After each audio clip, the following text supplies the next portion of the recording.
Alright, quick unboxing or unpacking lang po. Saktong-sakto kasi nung kumakanta na yung mga Diskaya at mga taga DPWH ay dumating na rin ang ating in-order na t-shirt. So, bago tayo magpatuloy, disclaimer lamang po. Ito pong ating ipapakita ay ito po yung magiging expectation po natin kung tayo po ay taga Pilipinas at umorder tayo nung promote natin na t-shirt. Kung ikaw ay nanonood at nasa ibang bansa ka or you're from abroad, please paki-check na lang po yung ating store na makikita sa channel. And tara, let's unpack. So, ito po yung sa dalawang plastic siya, no? At saka may papel pa. So actually, nabuksan ko naman na ito. Pinapakita ko lang sa inyo paano siya nung hindi ko pa nabubuksan. So yan. Merong plastic sa simula at saka nakabalot pa po siya ng parang thermal paper something. And then, sa loob niya ay meron pa ulit.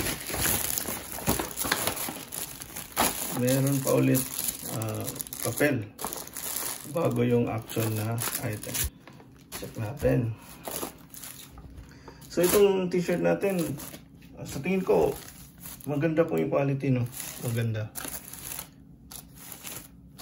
So ang tawag po dito yung cotton expandex or yung usual na hindi naman usual, parang iba to eh. Pero dry fit type siya na tela.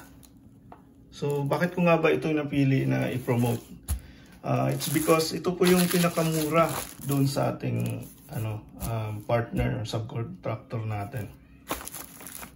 At saka sa tingin ko po ito ay presko at magandang tela siya para sa kung sasali tayo, no, sa mga kilusan sa lansangan. So yan po. Ito po yung t-shirt. So check natin. I believe itong ating partner ay lahat po yung ginagawa nila ay in-house. So sila din po yung gumawa nitong t-shirt at nagtahi. So maganda naman yung quality ng ano. Yan, meron lang mga konting katulad yan. May konting mga sinulid lang na pwede naman putulin.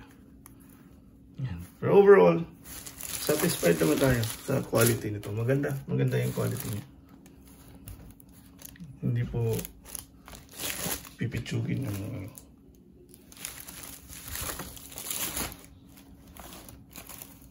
So bali ang partner natin sa yung nagbibigay ng POD sa atin or yung print on demand na service sa atin ay yung Sampayan, Manila. Yan. Kung mas prefer nyo ay yung ibang uri like yung cotton, available din naman po yun. Kung ayaw na naman tong design na to, meron din tayong other exciting design na napapanahon. And of course, yung ating usual na pro gun or pro firearm na mga expression or mga t-shirt designs.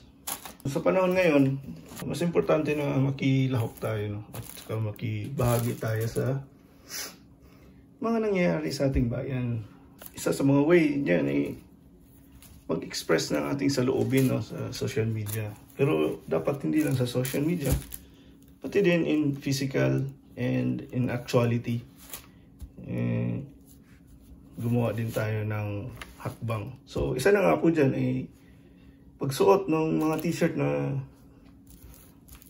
patama, kumbaga, or nag-express na ating grievances or kung ano man ating saloobin. Ngayon, it would be a great honor kung pipiliin nyo ang ating mga t-shirt designs as part of your expression. Maraming salamat po dahil makakatulong po yan sa ating channel. But of course, shout out din sa iyo, no, na matagal nang sumusuporta sa channel natin by watching our videos, liking our videos, and sharing it. And of course, yung mga subscribers natin, maraming salamat po sa inyong lahat. Munting paalala lang po natin or panawagan natin sa mga may kakayahang bumili ng baril. bumili na po kayo.